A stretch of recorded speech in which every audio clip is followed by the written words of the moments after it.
మరొకసారి చదువుకుందాం.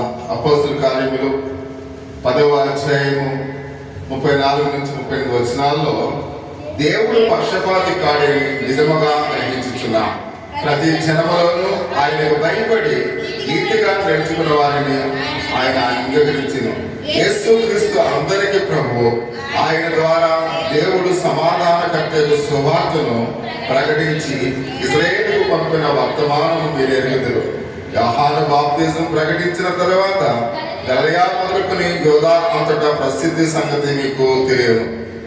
అదేమనగా దేవుడు నజరేయుడైన యేసును పరిశుద్ధాత్మ శక్తితోను అభిషేకించినది. దేవుడు ఆయన తోడైనడు కనుక ఆయన మేలు చేయొచ్చు అపవాది చేత పీడింపబడిన వారందరినీ స్వస్థపరచుతూ సంచరించుచుండెను. క్రీస్తునందు ప్రియ సహోదరి సహోదరా, ఈ వాక్య భాగాన్ని మనం ఒకసారి ఆలోచన చేస్తున్నప్పుడు యూదా ఇతరులకు ప్రకటించిన సువార్త గురించి ఇక మొదటి ప్రసంగంగా మనం చూస్తూ ఉన్నాం. అంటే అప్పటి వరకు యూదులకు మాత్రమే దేవుని యొక్క సువార్త ప్రకటింపబడుతుంది, కానీ ఇక్కడ అన్యజనులకు కూడా దేవుని యొక్క సువార్త ప్రకటింపబడిన రోజు ఈరోజు. ఆ యొక్క సువార్త గురించి కొన్ని సత్యాలు మనం తెలుసుకుందాం. అలాగే నేను ప్రకటించిన వ్యక్తి ఎవరంటే ప్రియమైన వాళ్ళ ఎంతో ఒక ప్రత్యేకమైన వ్యక్తి ఆయన పేతురు అనే విషయాన్ని మనం చూస్తూ ఉన్నాం. ఈ యొక్క ప్రసంగం యూదులకు ఎంతో అంటే ఇక్కడ మనం గమనించాలంటే యూదా ఇతరులకు ప్రకటించడం అంటే సాధారణమైన విషయము కాదు. ఎందుకంటే మనం సాధారణంగా మనం ఇతరులకు అంటే ఇక్కడ దేవునికి విశ్వాసం లేని ఇతరులకు ప్రకటించడం చాలా కష్టం. అటువంటి యొక్క పరిస్థితుల్లో ఈయన అన్యులకు సువార్త ప్రకటించినట్లుగా మనం చూస్తూ ఉన్నాం. ఆ యొక్క అన్యులకు సువార్త ప్రకటించిన యొక్క వర్తమానాన్ని కొద్ది నిమిషాలు మనం ధ్యానించుకుందాం. ఇక్కడ ఎందుకంటే జాతి అహంకారాన్ని కలిగి ఉన్న అపోస్తలుడైన పేతురు యొక్క సువార్తను ప్రకటించి ఉన్నాడు. ఎందుకంటే యూదులు వేరే వాళ్ళతో సాంగత్యం ఏమాత్రం కూడా చేయదు. యూదులు ఎవరితో కూడా ఇతరులతో మాట్లాడరు. యూదులు ఎవరికి కూడా వెళ్ళరు. అంటే వాళ్ళు ఒక ప్రత్యేకమైన జనాంగంగా ఆ జనాన్ని ఉండేవారు అనే విషయాన్ని మనం చూస్తూ ఉన్నాం. అందుకని యూదులకు ఒక అహంకారం ఉండేది. మేము యూదులము అనే వాళ్ళకి ఆలోచన కలిగి ఉండాలి. అందులో ఎవరు అపోస్తలుడు అక్కడ పేతురు అని మనం చూస్తూ ఉన్నాం. పేతురు అనగా దుడుకు పేతురు అని కూడా మనం గమనించేవాళ్ళం. పేతురు చాలా నిష్ట కలిగిన వాడుగా ఆ రోజుల్లో శిష్యుల్లో ఒకటిగా ఉండేవాడు అనే విషయాన్ని మనం చూస్తూ ఉన్నాం. అటువంటి యొక్క యేసుక్రీస్తు వారి యొక్క శిష్యుల్లో పేతురు చాలా ప్రాముఖ్యమైన వాడు. ఎందుకంటే ప్రభు ఎక్కడికి వెళ్ళినప్పుడు కూడా ప్రభుతో పాటు కూడా ఉండేవాడు, ప్రియమైన వాడు. అంటే శిష్యుల్లో 12 మంది ఉన్నప్పుడు కూడా 12 మందిలో 3 ఎప్పుడు కూడా యేసుక్రీస్తు వారితో ఉండేవారు. ఎవరు వాళ్ళు? పేతురు, యోహాను, యాకోబు అని మనం చూస్తున్నాం. వీళ్ళు ఎప్పుడు కూడా యేసుక్రీస్తు వారితో ఉండేవారిని పరిశుద్ధ గ్రంథంలో అయితే మనం చూస్తూ ఉన్నాం. కాబట్టి అటువంటి యొక్క రాజ సువార్తను ప్రకటించడానికి, ఇక నూతన సువార్తను ప్రకటించడానికి ఒక ప్రాముఖ్యమైన నాయకుడిగా పేతురుని ఆ దినాన్ని వారు ఎన్నుకున్నారు అనే విషయానికి మనం చూస్తూ ఉన్నాం. కాబట్టి ఆయన ప్రకటించిన అపోస్తలుడైన పేతురు మొట్టమొదటిగా ఎవరికి ప్రకటించాడంట?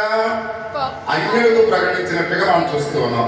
అంటే అన్యులకు మొట్టమొదటిగా ఎవరు ప్రకటించారంట? పేతురు ప్రకటించినట్లుగా మనం చూస్తూ ఉన్నాం. కాబట్టి అన్యులకు చాలా శక్తివంతమైన ప్రసంగాన్ని ఆ దినాన్ని పేతురు వారికి ప్రకటించాడు అనే విషయానికి మనం చూస్తూ ఉన్నాం. ఈ దినాన్ని ఎఫిమనీ కాలంలో మనం ఉన్నాం. మనం ఏ కాలంలో ఉన్నాం? ఎఫిమనీ కాలంలో ఉన్నాం. కానీ ఎఫిమనీ ఇంచుమించు ఒక 6-7 వారాలు ఉండేది. కానీ ఈ సంవత్సరం వచ్చే ఆదివారం ఏంటి? వచ్చే క్యాలెండర్ చూస్తున్నారు ఎవరన్నా? వచ్చే ఆదివారం ఏంటి? రూపాంతర ఆదివారం. అంటే వచ్చే నెలలోనే మనం మామూలుగా బస్సు బజార్లోకి వెళ్ళిపోతున్నాం. వచ్చే నెలలో అంటే ప్రతి విషయంలో కూడా చాలా ఫాస్ట్గా ఈ సంవత్సరం 2026 సంవత్సరం జరుగుతున్నట్లుగా మనం చూస్తూ ఉన్నాం. అంటే ఈ ఎఫిమనీ కాలంలో మనం చూస్తున్నట్లయితే యూరోప్లో అనేకమైన దేశస్తులు ఈ ఎఫిమనీ ఏమంటారంటే అన్యుల క్రిస్మస్ అంటారు. ఈ ఎఫిమనీ కాలంలో ఏమంటారు? అన్యుల క్రిస్మస్. అందుకనే అన్యులుగా ఉన్నవారు ప్రభు వారి దగ్గరికి వచ్చారు. పోయిన వారం చూసాం. ఎవరి వాళ్ళు? ఎవరు వచ్చారు? యేసు ప్రభు దగ్గరికి పోయిన వారం చూసాం. ఎవరు వచ్చారు? అన్యులు. ఎక్కడి నుంచి వచ్చారు వాళ్ళు? తూర్పు దేశం. అంటే ఏ దేశం నుంచి వచ్చారు? బబులోను యొక్క దేశం నుండి వచ్చారు. బబులోనులో ఎందుకు ఆ దినాన్ని బబులోనులో అక్కడి నుంచి ఎందుకు వచ్చారు? అప్పుడే పోయిన వారం మెసేజ్ మర్చిపోయారు. అప్పుడే బబులోను దేశం దేనికి ప్రసిద్ధి చెందింది? జ్ఞానవంతులకు ప్రసిద్ధి చెందింది. బబులోను దేశంలో ఎవరో మొట్టమొదటిగా ఉన్న జ్ఞానం ఎవరు? జ్ఞానులకు అధిపతిగా ఉన్న ఆయన ఎవరు? ఎవరు? బబులోను సామ్రాజ్యంలో జ్ఞానులకు అధిపతిగా నియమించారు. ఎవరినాయండి? ఎవరు? దానియేలు. కాబట్టి అప్పుడే ఒక 7 రోజుల్లో మర్చిపోకూడదు, గుర్తున్నారు. కాబట్టి అందుకనే అక్కడ అన్యుల దేశం నుండి జ్ఞానులు వచ్చారు కనుక యూరప్ కంట్రీలో మనం క్రిస్మస్ మామూలుగా డిసెంబర్లో చేస్తాం. ఈ జనవరిలో ఉన్న ఎగువని ఈ యొక్క కాలం అంతా కూడా యూరప్ లో అన్యుల క్రిస్మస్ అని చేసుకుంటారు యూరప్ కంట్రీలో.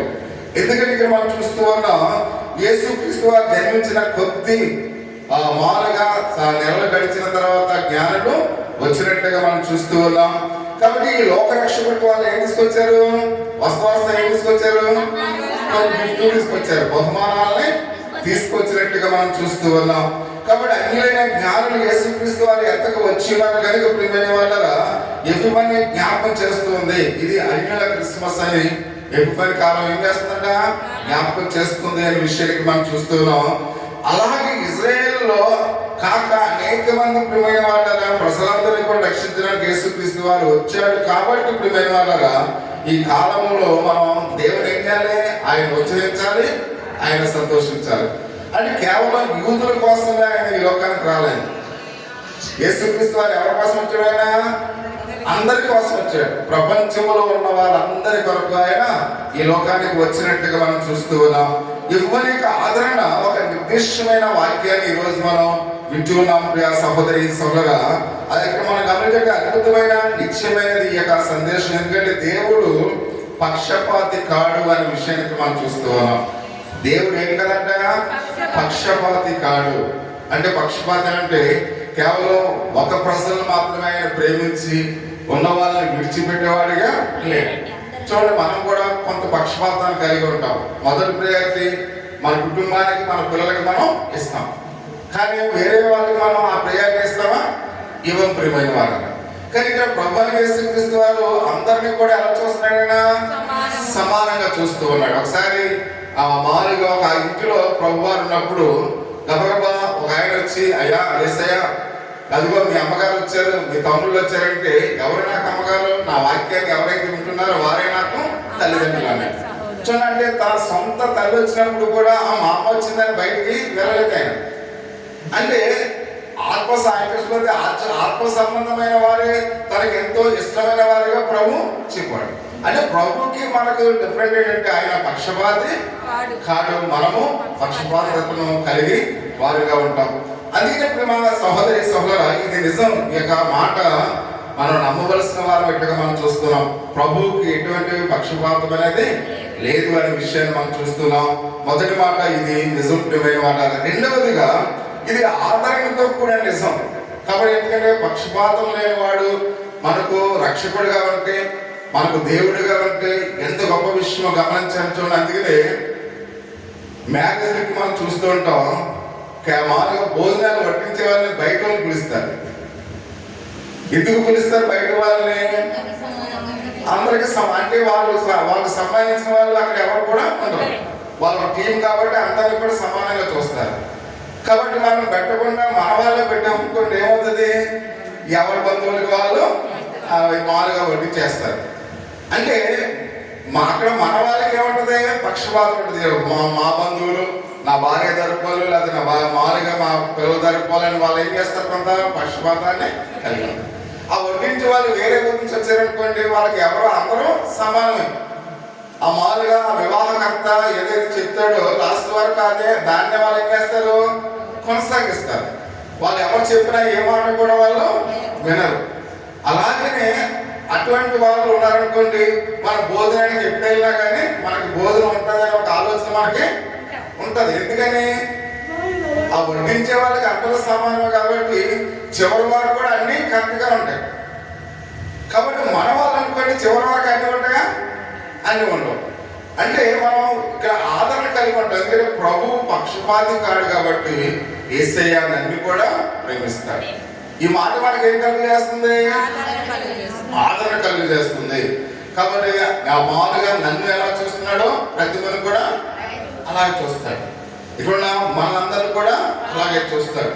కాబట్టి మా మాస్టర్ గారు వైట్ పట్టేస్తున్నారు కాబట్టి ఈయన ఎక్కువగా ప్రేమించాలి, ప్రతిమ మామూలుగా చిన్నపిల్ల కాబట్టి తక్కువగా ప్రేమించాలి అన్న ఆలోచన ఎవరికి లేదు? యేసయ్యకి లేదు. కాబట్టి అందుకని యేసయ్యను మనం ఆ మాట విన్నప్పుడు మనకి ఏం కలుగుతుంది? ఆదరణ కలుగుతుంది. నా ప్రభువుకి ఎటువంటి పక్షపాతం అనేది లేదు అనే మాట మనకు ఆదరణ కలుగు చేస్తుంది. మూడవదిగా మనం చూస్తున్నాం, ఇది ఆశ్చర్యక అక్కడ మనం గమనించాలంటే ఆచరణాత్మకమైన సూచనగా ఉంది. ప్రియమైన వాళ్ళ ఎంతో అద్భుతం. ప్రియమైన వాళ్ళ ఇలాంటి దేవుణ్ణి మనం రక్షకుడిగా కలిగి ఉంటుంది ఎంతో అద్భుతమైన విషయం అని మనం చూస్తున్నాం. ఇది ఆచరణకరమైన ఒక నిజముగా మనం అందరం కూడా ఆలోచించవలసిన వారిని బట్టి మనం చూస్తూ ఉన్నాం. ఈ యొక్క మనం వింటున్న యొక్క వాక్య భాగంలో పేతురు మరియు కొర్నేలు అనే ఇద్దరి గురించి మనం చూస్తూ ఉన్నాం. ఇక్కడ ఎవరున్నారంట? ఈ యొక్క అపోస్తలుల కార్యంలో 10వ అధ్యాయం 34 నుంచి 38 వచనాలు మనం చదువుతున్నప్పుడు చదవవలసినది. కానీ ఇందులో ఇద్దరిని చూస్తున్నాం. ఒకరు పేతురు, మరొక ఆయన ఎవరో కొర్నేలు అని మనం చూస్తూ ఉన్నాం. ఇద్దరు వ్యక్తులు ఉన్నారు. కొర్నేలు ఇంటిలో పేతురు ప్రియ సహోదరి సహోదర ఏ విధంగా ప్రసంగించాడో అనే విషయాన్ని మాత్రమే మనం చూద్దాం. ఎక్కువ దీని గురించి ఆలోచించక్కర్లేదు. కానీ పేతురు కొర్నేలు గారి యొక్క ఇంట్లో ఏమి ప్రసంగించాడు అనే మాట గురించి మాత్రమే మనం ఆలోచన చేద్దాం. కాబట్టి ఎందుకంటే ఇంకా విషయాన్ని ఆయన యొక్క వాక్య భాగం చెబుతూ అపోస్తలుల కార్యములు 10వ అధ్యాయం ప్రకారంలో ఈ యొక్క మనం వింటున్న యొక్క వాక్య భాగంలో మిగిలిన ఈ చిన్న భాగాన్ని మాత్రమే మనం ధ్యానిద్దాం. ప్రియ సహోదరి సహోదర, ఈ వాక్య భాగంలో పట్టణాలు 2 పట్టణాలు మనం చూస్తున్నాం. ఒకటి ఇప్పే అనే పట్టణాన్ని చూస్తున్నాం, 2 కైసరియా అనే ఆ పట్టణాన్ని మనం చూస్తూ ఉన్నాం. అంత మాత్రమే కాకుండా ఈ యొక్క వాక్య భాగంలో ఇప్పే అనే పట్టణంలో ఉన్న పేతురుతో ఈ యొక్క మామూలుగా వాక్య భాగం ప్రారంభమవుతున్నట్టుగా మనం చూస్తూ ఉన్నాం. అలాగే కైసరికి ఉత్తర దిక్కున 35 కిలోమీటర్ల దూరంలో ఉన్న కొర్నేలు ఉన్నాడు అనే విషయానికి మనం చూస్తున్నప్పుడు ఏమైనా వాళ్ళు ఎంత దూరంలో ఉన్నాడంట? పేతురు గారు ఉన్న ప్లేస్ కి కొర్నేలు యొక్క ఇంటికి 35 కిలోమీటర్లకి మనం చూస్తూ ఉన్నాం. అంటే ఇంచుమించు ఇక్కడి నుంచి రాజమండ్రి ఎంత దూరం? అంత దూరం. కాబట్టి ఈ 2 పట్టణాలు కూడా మనం గమనించే మధ్యధరా సముద్ర తీరాన్ని ఉన్నాయనే విషయాన్ని మనం గమనించాలి. అంటే కొర్నేలు యొక్క ఇంటి దగ్గర నుంచి మనం చూస్తుంటే ఆ అలల సౌండ్ వినపడతాం. అంటే సముద్రం అంత దగ్గరగా ఉంది. ప్రియమైన వాళ్ళు చూడండి, మనం ట్రైన్ వెళ్తుంది అనుకోండి, ఆ సౌండ్ మనకి వినపడదు. అంటే మనకి చాలా సమీపంగా రైల్వే ట్రాక్ ఉంది. కొత్తలో ఎవరైనా వస్తే భయపడుతూ ఉంటారు, ఈ సౌండ్ వినడానికి వాళ్ళు రాత్రి నిద్ర పట్టదంటూ ఉంటారు. అంటే ఆ రైల్వే ట్రాక్ అంత సమీపంగా మనం. అలాగే పేతురు కొర్నేలు యొక్క గృహాలు కూడా ఈ ఈ సముద్రానికి వాళ్ళు చాలా సమీపంగా ఉన్నారు. ఆ సముద్రపు యొక్క అలలు కూడా వారి గృహాల్లోకి వినిపించే అంత సమీపంగా ఉన్నారు అనే విషయాన్ని పరిశుద్ధ గ్రంథంలో అయితే మనం చూస్తున్నాం. కొర్నేలు ఇంటి ఆ కొర్నేలు యొక్క ఇంటి నుండి దాదాపుగా ప్రియ సహోదరి సహోదర సముద్రం యొక్క అలలు వినపడే అంతగా, అంటే ఒక మారుగా ఒక రాయి విస్తృతి ఎంత దూరంలో ఉంటుందో అంత సమీపంగా ఉన్నది అని పరిశుద్ధ లేఖన భాగంలో మనం చూస్తూ ఉన్నాం.